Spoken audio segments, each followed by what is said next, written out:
جزاکم ہے منگل. پھر ہمارے حضرت مولانا ابرار احمد صاحب جلیوی رحمۃ اللہ علیہ سناتے تھے، مفہوم یہ ہے کہ بندہ دنیا میں جتنے کھنڈ ہے تو سب جگہ گم چکا ہے، اور پیدا ہوا کھنڈ بھارت میں ہے. تو چودھری صاحب سنیں، حضرت نے فرمایا کہ بندے کا تجربہ اور تجزیہ یہ ہے کہ پورے عالم میں اتنا دینی اختلاف نہیں ہے جتنا سرزمین برطانیہ میں. یہ حضرت نے فرمایا. جاوید بھائی، پورا عالم حضرت نے فرمایا کہ مشہور جگہوں پہ گھما ہوں سب کھنڈ میں. تو کہا کہ سسرا کوئی ایک بات پہ جمع ہی نہیں ہوتا ہے. ہاں، کہ ہر چیز میں کیا اختلاف ہے. اور پھر حضرت نے فرمایا مفہوم یہ ہے کہ اختلاف رفع ہوگا بھی نہیں، دور بھی نہیں ہوگا، ایک صورت میں ہو سکتا ہے، اور وہ یہ کہ حضرت عمر رضی اللہ تعالی عنہ کا وجود ضروری ہے. کہ وہ کوڑا لیں گے، اور کوڑے سے کیا ہے صلاح الدین بھائی؟ ہاں، کہ وہ صلاحیت ہے اس میں کہ حافظ امتیاز ہو جائے گا کہ کدھر ہونا چاہیے کدھر نہیں ہونا چاہیے. تو بہرحال آپ نے پھر اختلاف کر دیا ہے. تو آج بود ہے اسلامی اعتبار سے کہ بود کی شب ہے، اور آج علم کے تعلق سے کچھ باتیں آپ کے گوش گزار آج کی مجلس میں کی جاتی ہے. بات اس پر شروع کی تھی کہ ہمارے اکابر بود کے دن درس و تدریس کا آغاز کیوں کرتے تھے بود کے دن.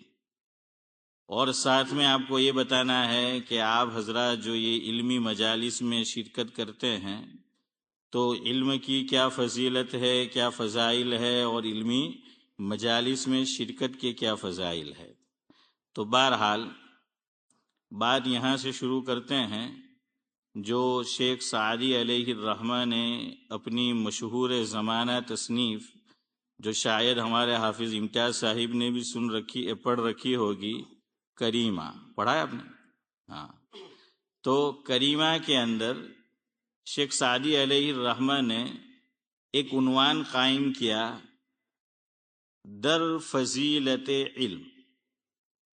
عنوان کیا ہے؟ در فضیلت علم، یعنی یہ علم کی فضیلت کے بارے میں ہے. یہ جو بیان ہے اور باب ہے کس کے تعلق سے ہے؟ علم کے شبیر چچا فضائل کے تعلق سے ہیں.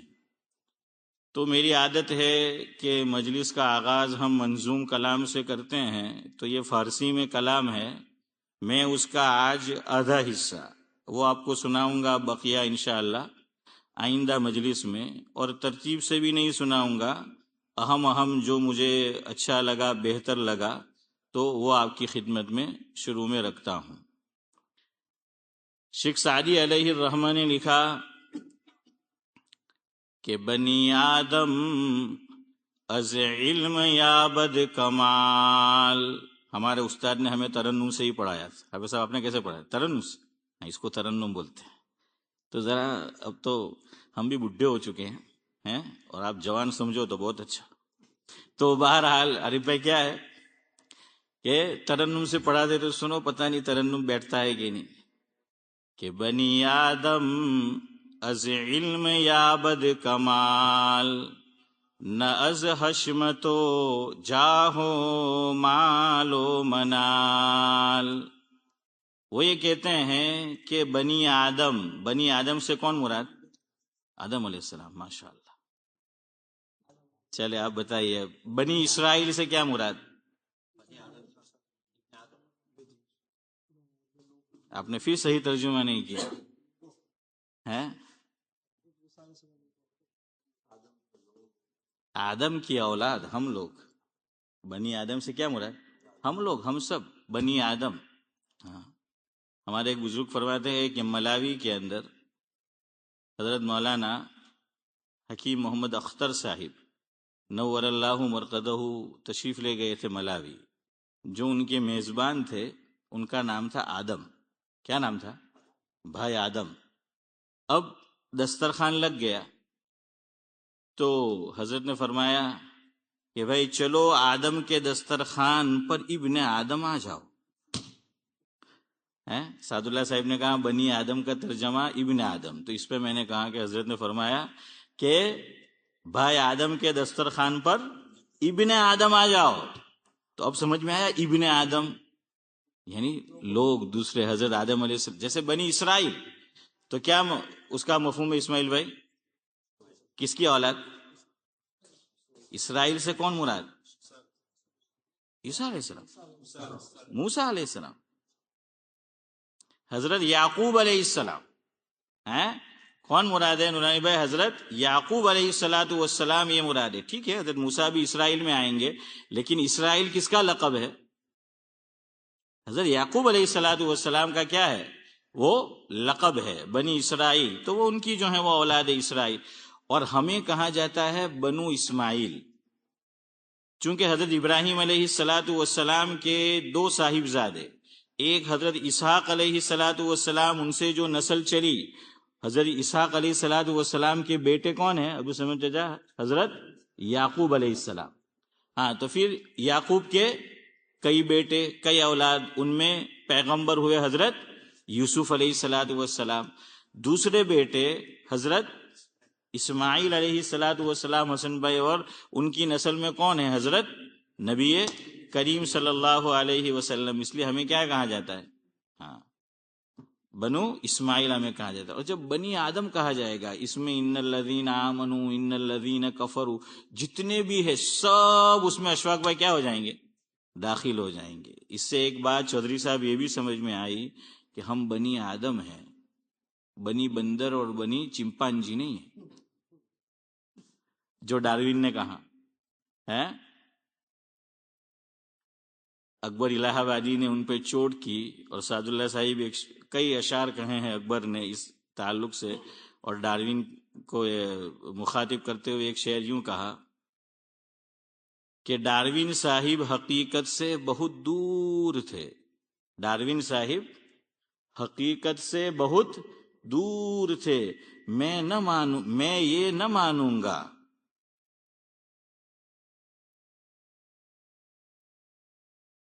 کہ میں یہ نہ مانوں گا کہ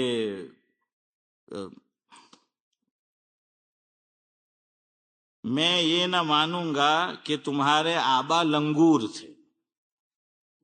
لنگور جانتے ہو نا؟ ہاں. تو خیر ہم بنی آدم ہیں، تو بنی آدم سے یہ مراد ہے کہ آدم علیہ السلام کی اولاد. تو یہ فرمایا کہ بنی آدم کو کمال کس سے حاصل ہوتا ہے؟ علم سے. بنی آدم از علم یابد کمال، علم سے کیا ہوتا ہے؟ کمال یہ حاصل ہوتا ہے. اب مثال لے لیجئے، حضرت آدم علیہ السلام کو جو فضیلت حاصل ہوئی فرشتوں پر، وہ حافظ یوسف صاحب کس وجہ سے؟ علم کی وجہ سے. قرآن کہتا ہے پہلے ہی پارے میں قرآن کریم کیا ہے؟ یہ اشارہ کرتا ہے کہ علم کی وجہ سے حضرت آدم علیہ السلام کو فرشتوں پر فضیلت یہ حاصل ہوئی ہے. تو علم کی وجہ سے آدمی کیا پاتا ہے؟ کمال یہ پاتا ہے. اب یہ الگ بات ہے، آج کا دور ہے اشفاق بھائی، آپ سوچیں گے تو آپ کو سمجھ نہیں آئے گی یہ بات کہ آج تو انگوٹھا چھاپ ہے، لکشمی بائی بوچھ ہے تو کمال ہے الیاس بھائی. لکشمی بائی زیادہ ہے تو کیا ہے؟ کمال ہے. تو لوگ اس کو بڑا سمجھتے ہیں، یہ بھی کمال ہے. عارف بھائی دوسرے معنی میں کیا ہے؟ یہ بھی کمال ہے. باقی حقیقت میں کمال کی چیز کیا ہے؟ علم ہے. حقیقت میں کمال کی چیز کیا ہے؟ علم ہے. ہاں. حضرت امام غزالی علیہ الرحمہ کے حالات میں لکھا ہے، مفہوم یہ ہے کہ ان کے زمانے میں جو حاکم تھا، تو امام غزالی اپنے وقت کے بڑے عالم، تو حاکم نیچے بیٹھتا تھا اور امام غزالی کو چیئر اور کرسی پر بٹھاتا تھا. کسی نے پوچھا کہ ایسا کیوں؟ تو فرمایا کہ کمال تو علم کی وجہ سے. کمال کس کی وجہ سے؟ علم کی. بادشاہت یہ کوئی کمال تھوڑی ہے. افلاطون کے قصے میں لکھا ہے، حکیم الاسلام حضرت مولانا قاری محمد طیب صاحب رحمۃ اللہ علیہ، ان کے خطبات میں یہ بات ہے، مفہوم یہ ہے کہ افلاطون کے زمانے میں بادشاہ تھا، بادشاہ کی سواری جا رہی تھی، اور ادھر دیکھو افلاطون یوں پاؤں پھیلا کر کیا ہے وہ جاوید بھائی بیٹھا ہوا تھا پاؤں پھیلا کر. بادشاہ کی سواری آتی ہے تو ٹپ ٹپ ٹپ ٹپ گھوڑے وغیرہ ہوتے ہیں، تو پتہ چلتا ہے صلاح الدین بھائی کہ بادشاہ کیا ہے، ہٹو بچو اس کی کیا ہوتی ہے، صدا ہوتی ہے. اور ہمارا جو پرائم منسٹر ہے وہ جب نکلتا ہے تو پتہ نہیں اس وقت ایمبولینس ضرور گزرتی ہے ووٹ حاصل کرنے کے لیے.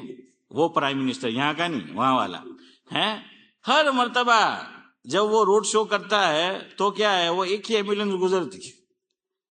تو خیر بہرحال بادشاہ آیا تو افلاطون ان کو اللہ نے بڑا علم دے رکھا تھا، بڑا نالج دے رکھا تھا. ان کی نشست میں کوئی بدلاؤ نہیں ہوا، وہ جیسے پاؤں پھیلا کر بیٹھے تھے ویسے ہی پاؤں پھیلا کر بیٹھے رہے. ایک بزرگ سے کسی نے پوچھا، حضرت تھانوی کے ملفوظات میں ہے، مفہوم ہے، کہ ایک بزرگ ایک مالدار آدمی جا رہا تھا، دیکھا اس کو بڑا مالدار تھا، پاؤں پھیلا کر بیٹھے تھے تو پاؤں کھینچے نہیں انہوں نے، تو یہ گرا گزرتا ہے بڑے لوگوں کو. ہاں یہ تکبر کی علامت ہے. یہ کس کی علامت ہے؟ تکبر کی جو ہے وہ علامت ہے. تو بزرگ سے فرمایا کہ یہ پاؤں پھیلانا تم نے کب سے سیکھ لیا؟ کہا کہ جب سے ہاتھ پھیلانا چھوڑ دیا. سمجھ آیا؟ جب آدمی کو کسی سے کوئی غرض نہیں ہوگی تو آپ کہ مالدار ہے تارا گینو ہے ملینر بلینر ہے چودھری صاحب یہ تارا گینو ہے کہ اپن وہ پڑھ لیا کہ گمے تے وہی. ہاں جو اس سے مروب ہوتا ہے تو پھر وہ یہ سب کرتا ہے. ہاں اس لیے حضرت امام محمد بن حنبل رحمۃ اللہ علیہ کی من جملہ اور دعاؤں میں سے ایک دعا یہ ہے، اور ہمارے حضرت مولانا ابرار احمد صاحب دہلوی رحمۃ اللہ علیہ فرماتے تھے کہ یہ دعا کیا ہے، کرتے رہنا چاہیے ہمیں. امام محمد بن حنبل کی، حضرت امام محمد بن حنبل رحمۃ اللہ علیہ الیاس بھائی من جملہ اور دعاؤں کی ایک دعا یہ کرتے تھے کہ اللہ تو نے اس پیشانی کو تیرے علاوہ کسی اور کے سامنے سے کیا کی ہے، سعد اللہ صاحب، حفاظت کی ہے. ایک کرم اور کرنا کہ یہ ہاتھ بھی تیرے علاوہ کسی کے آگے پھیلنے مت دینا. مشکل ہے میرے لیے بھی، میں خالی لفاظی کر رہا ہوں لیکن یہ جس کو حاصل ہو گیا، دنیا کا ملینر بلینر ہے، اس کو کچھ پڑی نہیں ہوگی. ہم لوگ مروب ہو جاتے ہیں مال والوں سے، یہ نہیں دیکھتے اس نے کمایا کیسے. ٹوپی تو بڑی پہنی ہے لیکن پتہ نہیں کتنوں کو پہنا کے بڑی ٹوپی ہوئی، کتنوں کو ٹوپی کیا ہے اس نے جو سمجھ جا پہنا ہی ہے، اور پھر جو ہے یہ ہوا ہے. سمجھ آیا؟ تو خیر افلاطون انہوں نے بھی کوئی تغیر نہیں ہوا، انہوں نے پاؤں نہیں کھینچے. اور بادشاہ آ رہا تھا تو شہزادہ تھا، اس نے ٹھوکر ماری افلاطون کو پاؤں میں کہ تو نے پاؤں کیوں نہیں کھینچے، تو نہیں جانتا میں کون ہوں. ایسے وقت میں آدمی بولتا ہے نا عارف بھائی کہ تنے نہیں خبر میں کون تجھے نہیں پتا. تو انہوں نے بڑے تسلی سے آرام سے جواب دیا کہ ہاں تو گدھا ہے. اور غصے ہو گیا، ایک تو لال پیلا آلریڈی تھا وہ، اور اب کیا جواب دیا، تو گدھا ہے. کیوں گدھا کہا پتا ہے حافظ امتیاز؟ گدھا کیا کرتا ہے؟ لات مارتا ہے نا. ہاں گدھا جو ہے وہ لات مارتا ہے. یہ لات مارنا کس کی عادت ہے؟ گدھے کی عادت ہے. تو کسی کی روزی پہ لات مارنا یہ بھی گدھے کی عادت ہے. تو گدھے کی جو ہے وہ یہ عادت ہے. تو کہا تو گدھا ہے، تو کہ کیسے؟ تو کہ انسان ہے نا وہ شرافت سے صحیح طرح بات کرتا ہے، تیری طرح لات نہیں مارتا، لات گدھا مارتا ہے. یہ دلیل ہے کہ تو گدھا ہے. تو میں یہ کہہ رہا تھا کہ کمال کس سے حاصل ہوتا ہے؟ ہمارے حضرت مولانا ابرار احمد صاحب دہلوی رحمۃ اللہ علیہ نے مدینہ شریف میں بہترین بیان کیا. ایک ہوٹل میں ہال میں ایک خان صاحب تھے پڑوسی ملک کے، وہ بھی شامل تھے بیان میں. تو حضرت کا بیان کیا پوچھنا. تو بیان کے بعد کہنے لگا کہ حضرت تو کمال کا ابا معلوم ہوتا ہے. ان کی زبان ایسی ہوتی ہے نا، ہاں کہ کمال کا ابا معلوم ہوتا ہے، اتنا بہترین بیان. تو حضرت مولانا ابرار احمد صاحب دہلوی رحمۃ اللہ علیہ آپ بھی سمجھ گئے ہوں گے حضرت کا مزاج کیسا تھا. حضرت نے سنا تو کہا کہ نہیں تصحیح کرو، بندہ کمال کا ابا نہیں کمال کا چچا ہے. اصل میں یہ بات صحیح تھی. حضرت کے ایک بھائی جو تھے ان کے بیٹے کا نام کمال تھا، تو کمال کے چچا ہوئے نا، کہ بندہ کیا ہے، کمال کا ابا نہیں ہے. حضرت کی کوئی اولاد نہیں تھی، حضرت کو شوگر ہو گیا، اور شوگر کی وجہ سے پھر پیٹ کیا ہے وہ باہر نکل گیا، بڑا ہو گیا تھا، پھول گیا تھا. تو وہیں پر ایک مدرس تھے ترکیسر میں، حضرت مولانا ذوالفقار احمد صاحب رحمۃ اللہ علیہ. تو حضرت نے فرمایا کہ حضرت بہت بڑھ گیا ہے، لیکن کم بخت جہاں بڑھنا چاہیے وہاں نہیں بڑھتا، جہاں نہیں بڑھنا چاہیے وہاں بڑھتا ہے. کچھ سمجھ آیا حسن بھائی؟ تو خیر بہرحال میں یہ کہہ رہا تھا کہ بنی آدم از علم یابد کمال. چلے اب 4 شعر چھوڑتے ہیں، ایک ہی اس پہ ہی اکتفا کرتے ہیں، اس لیے کہ کچھ وقت تو آلریڈی ہو گیا. اب دیکھیے شیخ سعدی نے جو آج ہم کمال سمجھتے ہیں جس کو، اس میں بھی شامل ہوں، فرمایا کمال کی چیز علم ہے، علم یہ کمال کی چیز ہے. اسی لیے حضرت نبی کریم صلی اللہ علیہ وسلم نے ایک غزوے میں کئی صحابہ کرام شہید ہو گئے، اور جگہ تنگ تھی، کم تھی دفنانے کے لیے، تو حضرت نے ایک قبر میں 1 سے زائد مردے دفنائے. اس سے ایک بات یہ بھی معلوم ہوئی کہ بھائی جگہ کی تنگی ہو تو ایک قبر میں 1 سے زائد میت کو کیا کیا جا سکتا ہے. سمجھ آیا؟ لیکن اس کے لیے کیا ہے، شرط ہے فقہا نے رکھی، چلو وہ چھوڑتے ہیں وہ کیا ہے اس میں. تو خیر اس میں حضرت نبی کریم صلی اللہ علیہ وسلم نے اسماعیل بھائی یہ فرمایا کہ جو شہید ہوئے ہیں اللہ کی راہ میں، حالانکہ شہید ہے لیکن پھر بھی دیکھیے شہید دونوں ہیں. حضرت فرماتے تھے نبی کریم صلی اللہ علیہ وسلم دیکھو ان میں شہید ہونے والوں میں جن کا انتقال ہوا ہے، شہادت ہوئی ہے، زیادہ بڑا عالم کون؟ جو زیادہ بڑا قرآن کریم کا عالم ہے اس کو کہاں رکھو؟ پہلے رکھو. اس کو کہاں رکھو؟ قبر میں پہلے. اس کو کیا دی گئی؟ فوقیت دی گئی. بلکہ آپ اس سے آگے جائیے نماز میں، ترمذی شریف کی روایت ہے جس کا مفہوم یہ ہے، حالانکہ اس پہ عمل نہیں ہوتا، عام طور پہ بہت کم مسجد میں عمل ہوتا ہوگا. حضور نے کیا فرمایا؟ روایت ہے کہ امام نماز جو ہے، نماز کی امامت کرا رہا ہے، اس کے پیچھے کون کھڑا ہو؟ کہاں مقتدی؟ مقتدی تو 10 صف کے پیچھے، وہ بھی مقتدی، مؤذن بھی نہیں. یہ بھی غلط فہمی ہے ہمارے یہاں، یہ بھی کیا ہے؟ غلط فہمی ہے ہمارے. پہلی بات تو یہ ہے ہمارے یہاں مؤذن وہ بنتا ہے جو زیادہ علم نہیں رکھتا. ہمارے یہاں سے مراد ہماری مسجد کی بات نہیں کر رہا ہوں، جہاں جہاں ہم لوگ ہیں، انڈیا، پاکستان، بنگلہ دیش، سری لنکا، برما، یو کے، پناما، اب جہاں جو ہے وہ چلے جائے عام طور پر ہے. ورنہ مؤذن کی تو بڑی فضیلت ہے. حدیث میں ہے، مفہوم یہ ہے کہ سب سے بڑی گردن میدان حشر میں کس کی ہوگی؟ مؤذن کی ہوگی. وہ کس کی ہوگی؟ مؤذن کی. کیوں؟ علماء نے اس کی وجہ لکھی، اس لیے کہ مؤذن شروع کہاں سے کرتا ہے؟ دعوت کو. اللہ اکبر، اللہ اکبر. تو روزانہ 5 مرتبہ مؤذن کیا ہے؟ اللہ کا نام بلند کرتا ہے. اللہ نے اس کا صلہ یہ دیا کہ بندے تو نے میرا نام روزانہ 5 مرتبہ بلند کیا، لوگوں کو سنایا، آج تیری گردن سب سے لمبی ہوگی.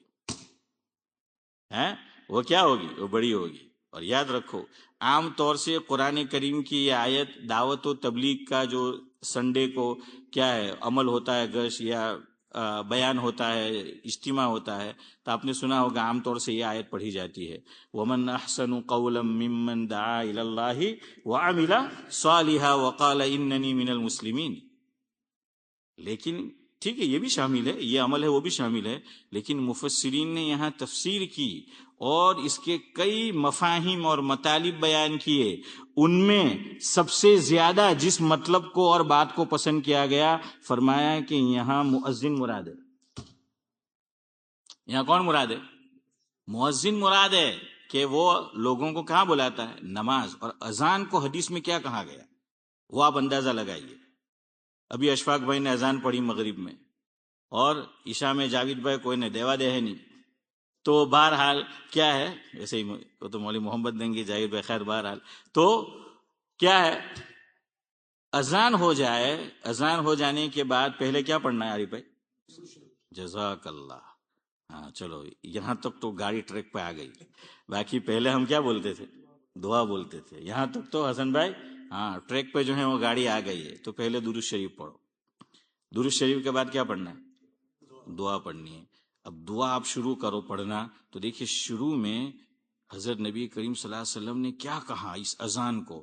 اذان کے تعلق سے کہا جا رہا ہے کہ جو اذان پڑھی، اللہم رب هذه الدعوة التامہ، بس یہ آخری دو جملوں پہ غور کرو.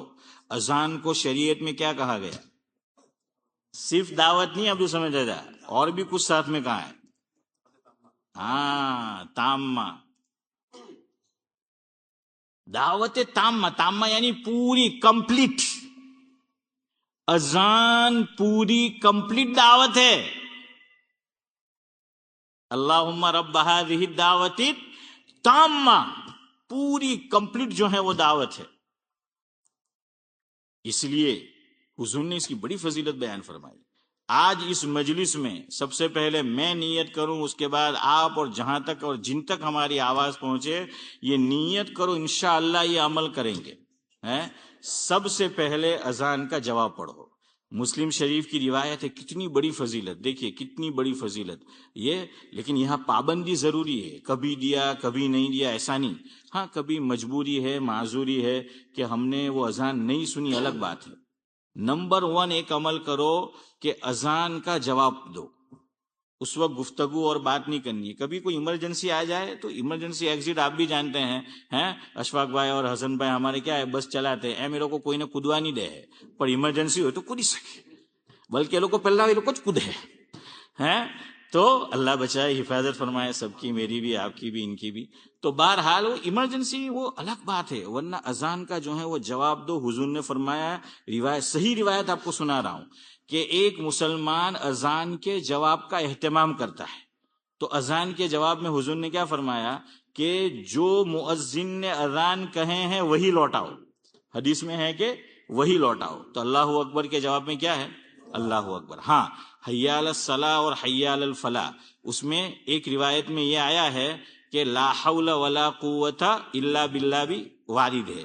یا یہ کہ آدمی حی علی الصلاۃ اور حی علی الفلاح کے جواب میں بھی کیا کہے؟ حی علی الصلاۃ اور حی علی الفلاح. اب ایک رہ گیا، صبح میں فجر کی اذان میں اضافہ ہوتا ہے کس کا؟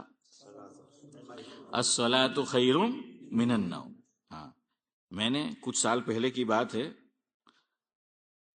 تو ایک میں نے طالب علم پڑھا رہا تھا، تو میں نے کہا کہ فجر کی اذان آج سیکھتے ہیں. تو میں نے اس کو سکھایا کہ الصلاۃ خیر من النوم. تو یہاں کی اولاد تو آپ جانتے ہیں، اسٹریٹ فارورڈ. આપણે તો આપણા બાપને કંઈ કહેવું હોય તો ઇજાર ગીલી થઈ જતી, પસીનાથી કે પછી બીજા કંઈથી, તો રૌબ ہوتا تھا. ہم تو سامنے سے نہیں گزرتے تھے. والد صاحب سیٹنگ روم میں بیٹھے ہیں تو ہم کہاں سے جاتے تھے؟ سبھی جائے پچاٹ لائن نہ بندا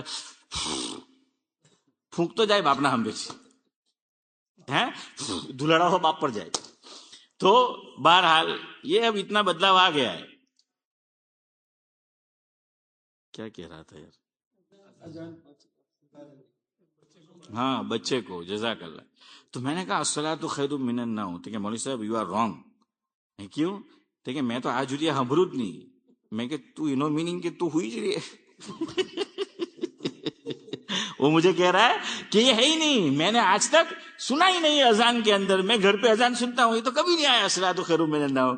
میں کہ تو یہ آکھا گھر نہیں پول کھولی کھائی. تو بہرحال کیا ہے چودھری صاحب، الصلاۃ خیر من النوم. تو جواب کیا دینا ہے؟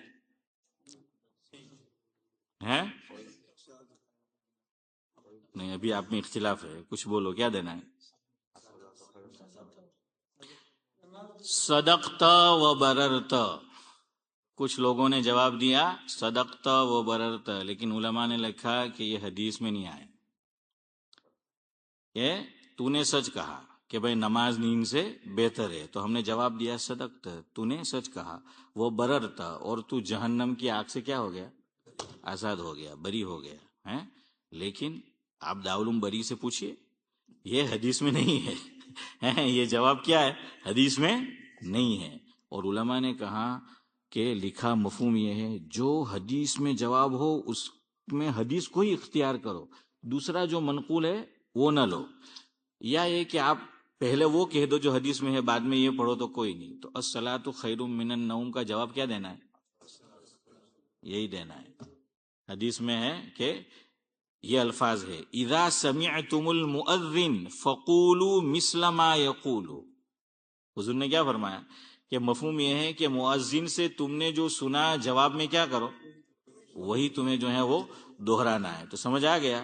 تو اس لیے کوشش کرو کہ الصلاۃ خیر من النوم کا جواب بھی کیا ہے، یہ تو ایک اذان کا جواب پڑھو، اذان کا جواب. اچھا، کبھی ہم لیٹ ہو جاتے ہیں، مسجد میں داخل ہوئے اور حی علی الصلاۃ چل رہا تھا، تو اب دو آپشن ہے. نمبر ایک، جلدی جلدی اذان کا جواب دے دو حی علی الصلاۃ تک، اور پھر اشفاق بھائی یا جاوید بھائی، مولوی محمد، جو بھی ہے ایکس وائی زیڈ، وہ جو اذان پڑھ رہے ہیں ان کے ساتھ پھر کیا کرو، وہ دہراؤ. یا دوسرا آپشن کہ ابھی اذان کا جواب نہ دو، حی علی الصلاۃ، چپ رہو، جب اذان پوری ہو جائے تو شروع سے فوراً کیا کر لو، اس کو لوٹا دو. یہی ثنا کے تعلق سے بھی ہے. بعض مرتبہ امام صاحب جو ہیں انہوں نے اللہ اکبر تکبیر تحریمہ کہہ دی اور ہم شروع سے شامل نہیں ہیں، لیکن ابھی امام صاحب نے کیا ہے، ثنا شروع بھی نہیں کی ہے، تو کوئی بات نہیں، جلدی جلدی آپ شامل ہو جاؤ اور ثنا کو کیا کرو، پوری کرو. امام صاحب نے قرات شروع کر دی، کوئی بات نہیں، لیکن آپ ذرا جلدی کرو اور جلدی جلدی ثنا کو کیا کر لو، وہ پورا کر لو. فقہا نے یہاں تک لکھا اگر موقع ہو تو، لیکن امام عام طور سے موقع دیتے نہیں ہیں کہ امام رکوع میں ہے اور ہم ابھی اللہ اکبر شامل ہوئے اور ہمیں ایسا لگتا ہے کہ امام ابھی رکوع میں گیا ہے اور پہلی رکعت ہے اور ہم ثنا پڑھ لیں گے، تو اللہ اکبر کے بعد پہلے کیا پڑھ لو، ثنا پڑھ لو. لیکن دیکھو کہ امام صاحب کیا ہے، ٹرین چھوٹ نہ جائے. ٹرین، اب ہر آدمی کو معلوم ہوتا ہے کہ آپ کا امام آپ کو کتنا ٹائم دیتا ہے اور آپ کا امام آپ کو کتنا ٹف ٹائم دیتا ہے. دونوں باتیں کیا ہے، معلوم ہوتی ہے نا، دونوں باتیں معلوم ہوتی ہے. دیکھ لو کہ آپ کو رکوع میں ثنا پڑھیں گے تو رکعت ملے گی یا نہیں، اگر ملے گی تو کیا کر لو، پڑھو، اور اگر ایسا لگتا ہے کہ چھوٹ جائے گی تو بھائی اس سے اچھا ہے کہ آپ رکعت تو نہ چھوٹے اور آدمی کیا کرے، اس میں شامل ہو جائے. تو یہ اذان، آج یہ سبق لے کے جاؤ، اذان کا جواب دینا ہے، نمبر ایک. نمبر دو، جب ختم ہو اذان تو پہلے کیا پڑھنا ہے، درود شریف جو ہے وہ پڑھنا ہے.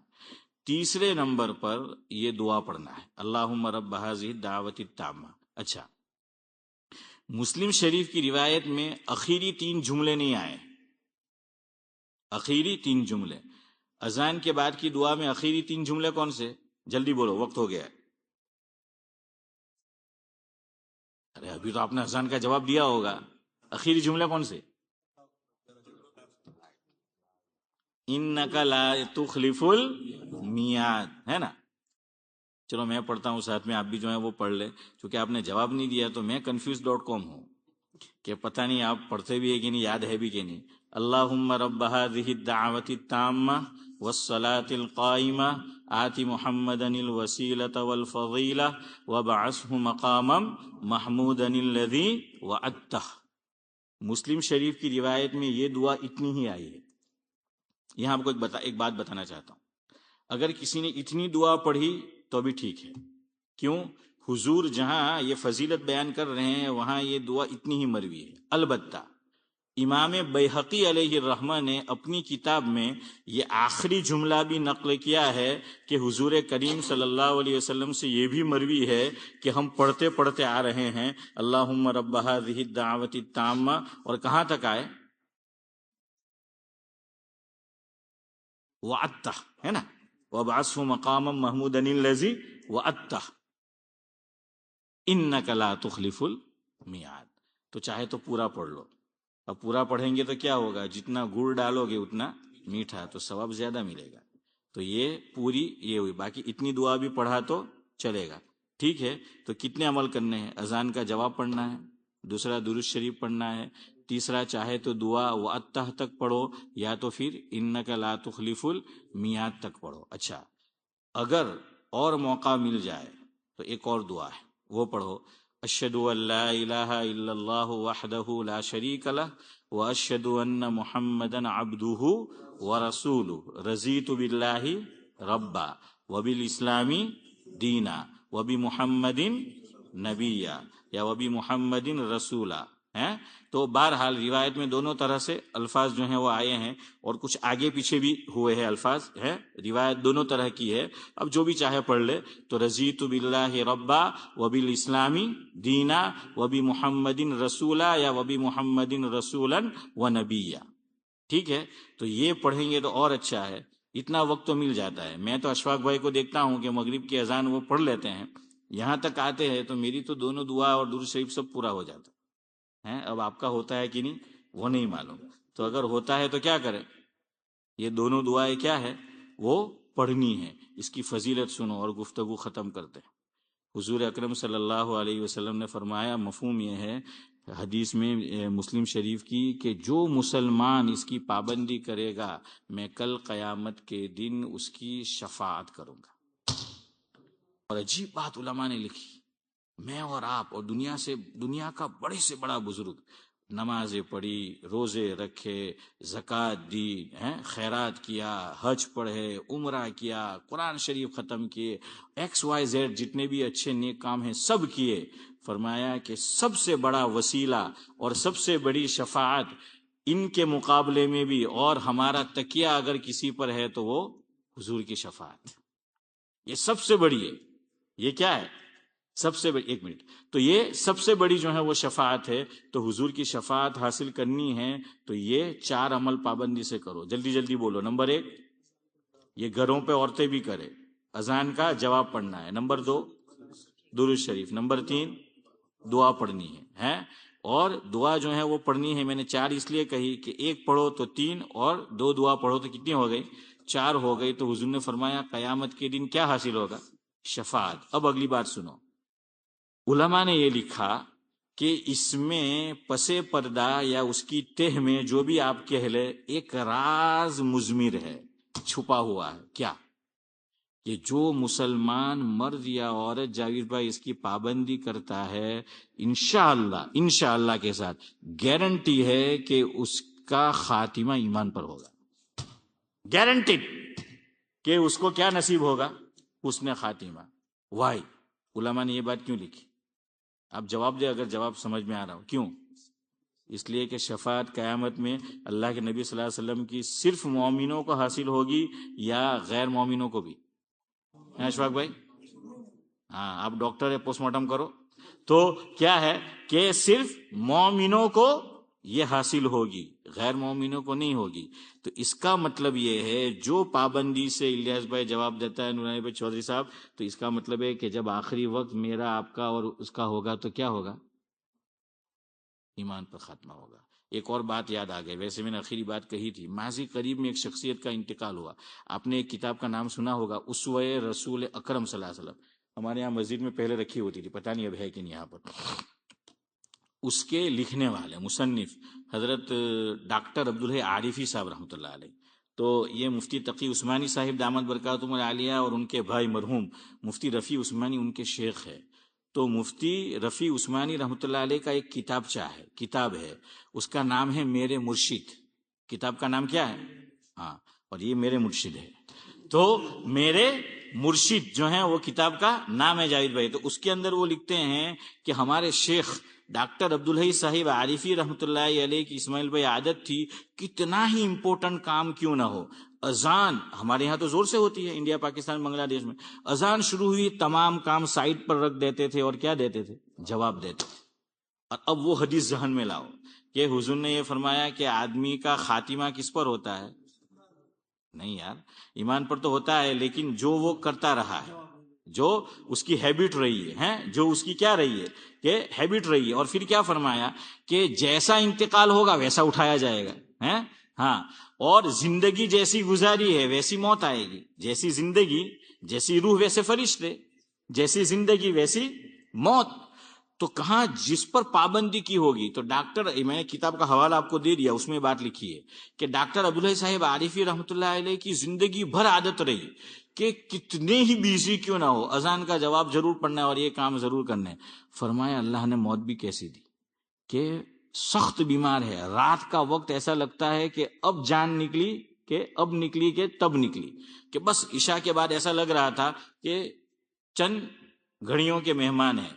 لیکن بڑے میاں وقت کھینچتے رہے اور سوال کیا حاضرین سے کہ فجر کی اذان کا وقت ہو گیا، فجر کی اذان ہو گئی؟ تو بتایا کہ نہیں حضرت ابھی نہیں ہوئی تھا. کہ اچھا فجر کی اذان ہوئی.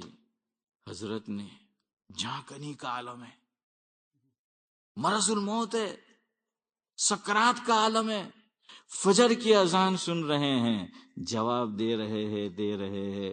مؤذن نے ادھر اذان ختم کی، ادھر انہوں نے زندگی کے سانس ختم کی. دیکھیں کتنا آسان عمل ہے، لیکن ہم نہیں کرتے. تو کوئی کرے کہ نہ کرے، ہمیں جزاک اللہ. جی چودھری صاحب. معلومات کے لیے میں نے مفتی مولانا مفتی صاحب شیخ صاحب پالنپوری جی جمعہ کی پہلے وہ جو خطبہ دیتے ہیں نوشش پورا ہوا تو آذان شروع ہوا، آپ فوراً وہاں نماز میں کھڑا ہو گیا. ان کو دیکھ کے ہمارے بھی ایک ساتھی کھڑا ہو گیا. اسی وجہ سے میری شاید مفتی صاحب کا ہمارے لیے ٹھیک ہے نہ اس کو جواب ہم دے سکتے. ابھی جواب دے نا اس کو مفتی صاحب سے کیا تھے، اس لیے چلے میں جواب دے دیتا ہوں.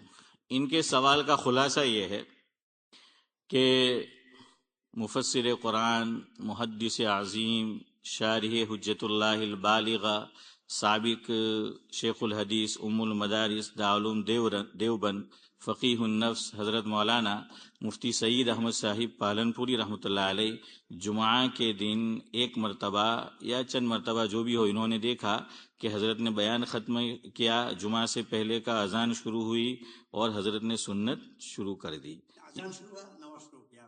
ہاں تو وہی نا سنت ہی ہوگی نا. ہاں تو وہی، ہاں تو میں وہی تو کہہ رہا ہوں، وہی کہہ رہا ہوں کہ ادھر اذان شروع کی مؤذن نے اور حضرت نے کیا شروع کر دی؟ سنت ہے نا وہ، تو سنت شروع کر دی، نماز پڑھنا جو ہے وہ شروع کر دیا. اب میں نے ابھی آپ کو یہ کہا کہ یہ جواب دینا ہے اور حدیث میں بھی جو ہے تو چودھری صاحب کا سوال ویلڈ ہے. ہاں تو اب یہ کہہ رہے کہ پھر حضرت اتنے بڑے آدمی تو انہوں نے جواب نہیں دیا اور کیا شروع کر دی؟ سنت شروع کر دی. تو اب سنو، فقہا نے یہ لکھا ہے کہ اذان کے جواب کی دو قسمیں ہیں. ٹائم ہے نا آپ کے پاس؟ جن کو جانا ہو جائے. ہے پورا ہے؟ ہاں تو بہرحال ہے تو کیا ہے کہ انہوں نے سنت جو ہے وہ شروع کی. تو اذان کے جواب کی کتنی قسمیں ہیں؟ فقہا نے لکھا دو قسمیں ہیں. ایک کا نام ہے اجابت قولی اور ایک کا نام ہے فعلی. یعنی ایک یہ کہ ہم نے اذان سنی، ہم مکان پر ہے، شاپ پر ہے، جاب پر ہے، کھیت میں ہے، اذان سن کے کس کا رخ کرو؟ مسجد کا. پیدل چلنا یہ واجب ہے. یہ کیا ہے؟ واجب ہے کہ اب مسجد کی طرف کیا ہے؟ چلو. یہ اذان کا جواب دینا، مسجد کا رخ کرنا یہ واجب ہے. دوسری قسم کہ بہت سی مرتبہ ایسا ہوتا ہے کہ کچھ لوگ آلریڈی مسجد میں موجود ہے اور اذان ہو رہی ہے، تو اب یہ تو آلریڈی کہاں ہے؟ اللہ کے گھر میں ہے، وہاں پر جو ہے وہ موجود ہے. اب یہ مستحب ہے، اس کو جو ہے وہ کہا گیا کہ اس کا کیا ہے؟ جواب دینا. اصل میں اذان کے جواب کا راز بھی یہ ہے کہ مسلمانوں کو نماز کا پابند کرنا ہے. جو مسلمان اذان کا جواب دے گا تو اس کا ذہن اب کس طرف مائل ہوگا؟ نماز کی طرف مائل ہوگا. یہی راز ہے اس میں کہ اس نے اذان کا جواب دیا، اس کو پتہ چل گیا کہ مجھے نماز کیا ہے؟ وہ ادا کرنی ہے نا؟ ٹھیک ہے نا؟ تو وہ اس کا پھر اس نے دعا پڑھی، درود شریف پڑھا، تو آٹومیٹکلی اس کو کیا ہے؟ یہ عمل کس طرف کھینچے گا؟ نماز کی طرف جو ہے کھینچے گا، مسجد کی طرف جو ہے وہ کھینچے گا، وہ وہاں جائے گا. اب آدمی مسجد کے اندر جو ہے وہ موجود ہے، تو اب یہ جواب دینا واجب نہیں ہے، مستحب ہے. اب اذان کا جواب دینا کیا ہے؟ مستحب ہے. اب اذان سننا بات کہ پہلا واجب اور دوسرا کیا ہے؟ مستحب. مستحب کا کیا مطلب؟ وہ کام ہم نے کیا تو ثواب، اور نہ کیا تو ثواب نہیں ہے لیکن گناہ بھی نہیں ہے، پوچھ گچھ بھی نہیں ہے. ٹھیک ہے. اچھا اب سنو کہ وہ تو آلریڈی وہاں پر کیا ہے؟ مسجد کے اندر وہ موجود ہے، پھر بھی مستحب ہے، اچھا ہے کہ وہ جواب دے. یہاں فقہا نے بحث کی، اور یہ چیز ہمارے ساتھ بھی ہوتی تھی مدرسے میں. حافظ یوسف کو بھی پتا ہوگا کہ کچھ اساتذہ چھٹی ہو جاتی ہے دارالعلوم میں اور پھر عصر کی اذان ہوتی ہے، لیکن وہ طلباء کو چھوڑتے نہیں ہیں اور درجہ عالمیت میں کیا جاری رہتا ہے؟ سبق یہ جاری رہتا ہے. ادھر اذان ہو رہی ہے اور استاد دارالعلوم میں جامعہ میں بیٹھ کے کیا پڑھا رہا ہے؟ سبق پڑھا رہا ہے. حالانکہ استاد خاموش نہیں ہوا. استاد جب خاموش نہیں ہوئے تو طالب طلبہ بھی خاموش نہیں ہوئے. کیوں؟ وہ بھی نیکی کا کام. کتاب پڑھنا پڑھانا وہ بھی کیا ہے؟ نیکی کا کام ہے. اور اذان کا جواب دینا بھی کیا ہے؟ نیکی کا کام ہے. کیا جمع ہو گئی؟ دو نیکیاں جو ہیں وہ جمع ہو گئی. دوسری مثال، ایک آدمی قرآن شریف پڑھ رہا مسجد میں بیٹھ کر. جیسے ابھی ہمارا یہ آواز ختم ہوگا، اب میں باہر جاؤں تو کچھ حضرات قرآن شریف پڑھیں گے، کچھ پنج پارہ یا جو بھی بہرحال معمولات ہے.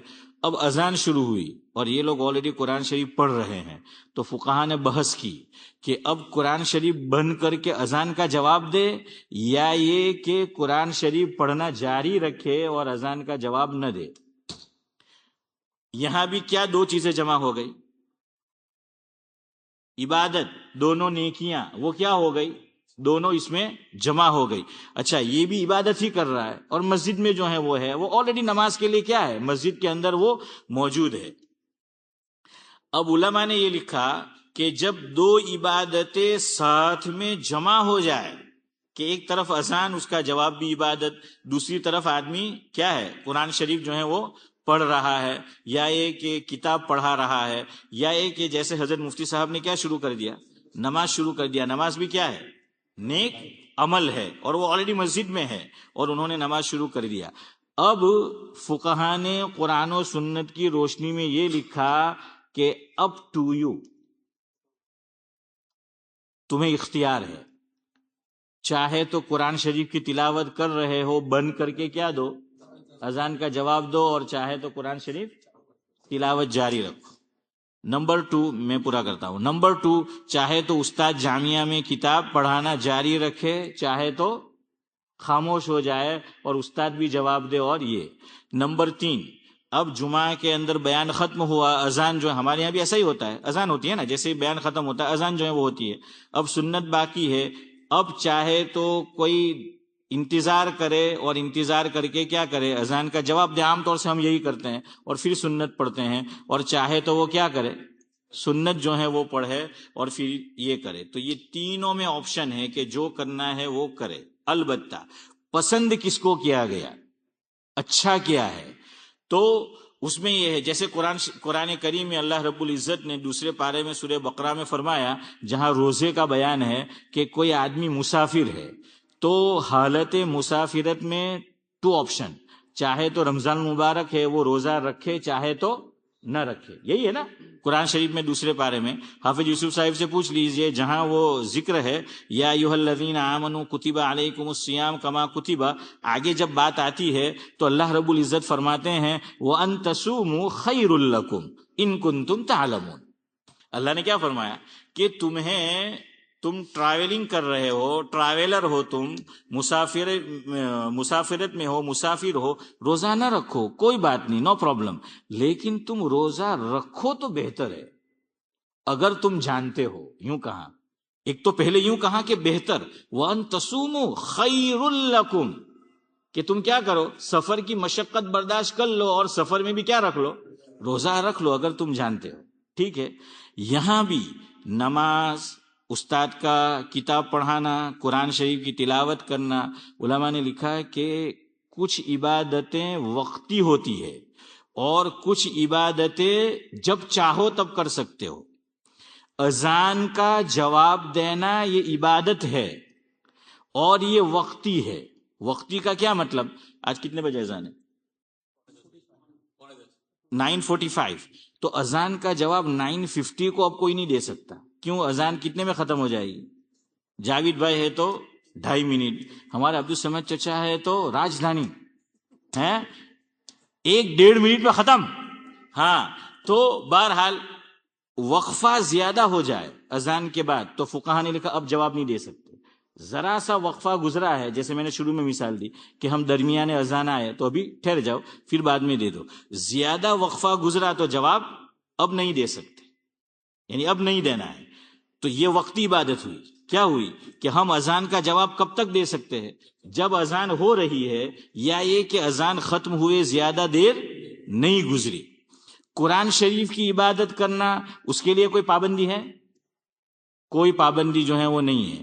24/7 جب چاہے تلاوت کر سکتے ہیں. ہاں فقہا نے ایک بات لکھی ہے، سنو، کہ قرآن شریف کی عبادت ویسے تو ہر موقع پر کر سکتے ہیں، لیکن 3 موقع جس میں مشرکین پوجا پاٹ کرتے ہیں سورج کی ہیں، سورج نکلتے وقت، سورج غروب ہوتے وقت، اور سورج جب کہاں ہو، سر پہ ہو. تو کہاں کہ ان 3 مکروہ اوقات میں افضل یہ ہے کہ قرآن شریف کی، یا یہ کہہ لیجیے کہ مستحسن ہے، افضل نہیں تو مستحسن، قرآن شریف کی تلاوت بند کر دو اور استغفار کرو. کیوں؟ اس وقت لوگ کیا کر رہے ہیں؟ غیر اللہ کی پوجا پاٹ کر رہے، پرستش کر رہے. ہم اللہ سے استغفار طلب کریں کہ اللہ تو نے ہمیں بچا لیا، تو نے ہمیں ان میں شمار نہیں کیا، ہمیں بچا لیا. تو یہ آپ کو ایک آپشن بتا دیا، آپ کو کرنا ہو جب ایسا ہو جائے تو ذرا دیر کے لیے تلاوت بند کر لو اور کیا کرو، اس وقت استغفار کرو. یہ بات حضرت مولانا مفتی محمود حسن صاحب گنگوہی رحمۃ اللہ علیہ کے ملفوظات بنام ملفوظات فقیہ الامت موجود ہے، اس میں حضرت سے یہ سوال کیا گیا تو حضرت نے جواب دیا اور اس میں حوالہ بھی لکھا. ٹھیک ہے، تو میں نے کیا کہا، یہ اذان وقتی عبادت ہے، تو بہتر ہے کہ قرآن شریف کی تلاوت بند کر دو اور کیا دو، اذان کا جواب دو. بہتر یہ ہے کہ استاد جامعہ میں، دارالعلوم میں درس پڑھانا کیا کر دے، موقوف کر دے تھوڑی دیر کے لیے، اور استاد اور طلبہ کیا دے، جواب دے. بہتر یہ ہے کہ نماز پڑھنے والا کیا ہے، ابھی سنت شروع نہ کرے، نماز شروع نہ کرے، اور کیا دے، جواب دے. ٹھیک ہے. حضرت مفتی سعید احمد صاحب پالنپور رحمۃ اللہ علیہ ہمارے بڑے تھے ماضی کے. بڑوں کا عمل، ان کے عمل میں بڑی گہرائی، بڑی گہرائی اور دور رس نگاہ ہوتی ہے. جیسے ہم لوگ تو مروب ہیں یہاں کے لوگ سے کہ انگریز تو 50 ورہ پہلانو سوچے ہم کہ ارے اسلام تو کئی کتلا ورہ پہلانو سوچے ہیں، لیکن ہم کیا انہی سے جو ہے وہ مروب ہے. ٹھیک ہے. تو مفتی سعید صاحب یہ بتانا چاہتے تھے کہ ہم لوگوں نے اپنے عمل سے یہ تہیہ کر لیا ہے کہ نہیں، اذان ہو رہی ہے تو سنت پڑھ ہی نہیں سکتے، اس کی اصلاح مقصود ہے. بڑے اصلاح کی غرض سے ایسا کرتے اور یہ دکھانے کے لیے کہ، ورنہ ہمارے یہاں کیا ہوتا ہے، برسوں سے ہم عمل کر رہے ہو، اذان ہوگی کوئی نماز شروع کر دے گا تو یوں دیکھیں گے. یہ تعجب سے دیکھنا، اس کا مطلب یہ کہ ہم نے اس کو کیا سمجھ لیا، کمپلسری سمجھ لیا. تو یہ اصل مقصد ہوتا ہے بڑوں کا، بتانے کے لیے. مجھے چودھری صاحب آپ نے یہ دیکھا، مجھے مفتی صاحب نے ایک دن کہا کہ اصل میں کیا ہوا پتہ نہیں کس نے اذان پڑھی تھی، میں مصلی پہ چلا گیا، اب میں پیچھے دیکھ رہا ہوں کہ کوئی کیا پڑھے، اقامت پڑھے. تو مفتی صاحب نے پیچھے سے جواب دیا، امام صاحب آپ کو نہیں آتی آپ کو اقامت نہیں آتی؟ اب کیا بولے، مجھے پڑھو. اب میں نے اقامت پڑھی. اب میں نے بھی کبھی سوچا نہیں تھا، کبھی ذہن گیا نہیں، کبھی سنا نہیں، بلکہ زندگی میں کبھی دیکھا نہیں.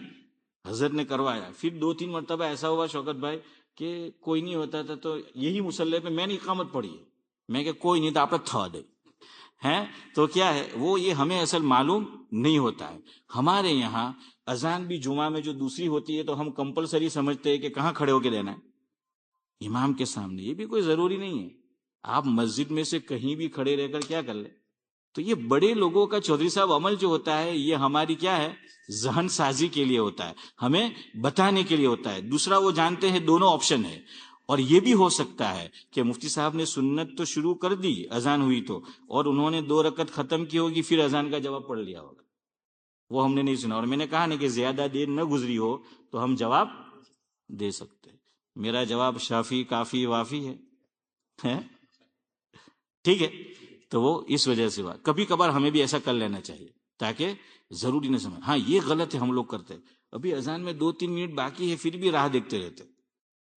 تو بھائی پڑھ لو، اتنے میں تو ہو جائے گی، اور نماز کے بعد جواب دے دو. سمجھ آیا کہ اس کے بعد جو ہے وہ جواب دے دو. تو یہ کوئی ضروری بھی نہیں ہے، تو کبھی یوں کر لو کبھی وہ کر لو. ٹھیک ہے. بات ہوئی پوری. ہمارا نام ہے عبدالسلام لاجپت. دوسری کا دینا ہے لیکن دن میں دینا. احناف کے ہیں، دوسرے ائمہ جو ہیں ان کے ہاں چونکہ سنت بھی پڑھ سکتے دیر سے آئے تو ان کے ہاں زور سے جواب دے سکتے ہیں. لیکن بخاری کی ایک روایت ہے جس میں آپ صلی اللہ علیہ وسلم نے فضائل سنا ہے، جو جلدی آیا، غسل کر کے آیا، خوشبو لگا کے آیا، امام کے قریب بیٹھا، نماز پڑھی، اور اس نے بالکل خطبے کے درمیان میں کیا ہے، شروع ہوا گفتگو نہیں کی کچھ نہیں کی تو